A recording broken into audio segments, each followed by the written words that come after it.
بسم اللہ الرحمن الرحیم۔ آج سے تقریباً 3000 سال پہلے مصر پر ایک ظالم اور جابر بادشاہ فرعون کی حکومت تھی۔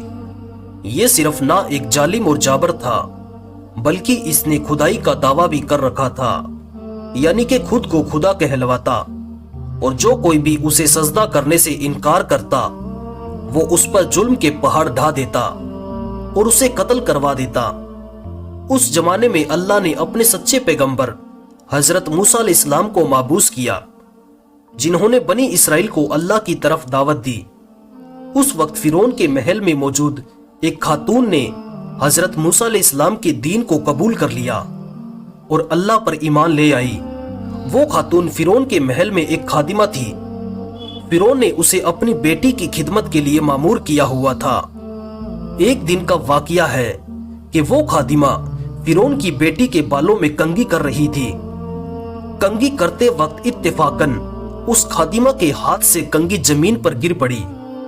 جب وہ کنگھی اٹھانے لگی تو اس کی زبان سے بے ساختہ بسم اللہ نکل گیا۔ اس پر شہزادی نے کہا کہ تو نے آج عجیب کلمہ بولا، رب تو میرے باپ فرعون ہے، تو پھر تو نے یہ کس کا نام لیا ہے؟ اس نے جواب دیا کہ فرعون رب نہیں بلکہ رب وہ اللہ ہے جو مجھے، تجھے اور فرعون کو روزی دیتا ہے۔ فرعون کی بیٹی نے اس کی شکایت اپنے باپ فرعون سے کر دی۔ فرعون کو بہت غصہ آیا اور اس نے اس باندی کو دربار میں بلایا تو اس خادمہ نے صاف کہہ دیا کہ میں تمہیں رب نہیں مانتی، میرا اور تیرا رب اللہ ہی ہے۔ فرعون نے سوچا کہ اس عورت کو میں ایسی سزا دوں گا کہ ایسی جرت کوئی دوبارہ نہیں کرے گا۔ فرعون نے اپنے سپاہیوں کو حکم دیا کہ ایک بڑی دیگ میں تیل کھولا جائے۔ جب یہ دیگ خوب تپ گئی، فرعون نے حکم دیا کہ اس کے بچوں کو اس تپتی ہوئی دیگ میں ڈال دیا جائے۔ فرعون کا حکم سنتے ہی اس عورت کی آنکھوں کے سامنے اندھیرا چھا گیا۔ سپاہیوں نے خادمہ کے ایک بچے کو پکڑا اور اسے گھسیٹتے ہوئے لے جانے لگے اور اسے دیگ کی طرف لے گئے۔ اس بچے کو کھولتے ہوئے تیل میں ڈال دیا گیا۔ کچھ ہی دیر میں اس معصوم کی ہڈیاں تیل کے اوپر تیرنے لگی۔ فرعون نے کہا اب تو مجھے رب مان لو، لیکن اس خادمہ نے ایسا کرنے سے منع کر دیا۔ تھوڑی دیر میں اس کے دوسرے بچے کو بھی تیل میں ڈال کر ہلاک کر دیا گیا۔ اب سپاہی اس خاتون کے سب سے چھوٹے بچے کی طرف بڑھے۔ جب سپاہیوں نے اس کے بچے کو چھینا تو بچے نے زور سے چیخ ماری تو ماں کا کلیجہ منہ کو آ گیا اور وہ جاروں قطار رونے لگی۔ لہٰذا اس وقت اللہ کی طرف سے ایک معجزہ ظاہر ہوا۔ وہ بچہ جو ابھی بول بھی نہیں سکتا تھا، اس کی زبان میں بولنے کی قوت آ گئی۔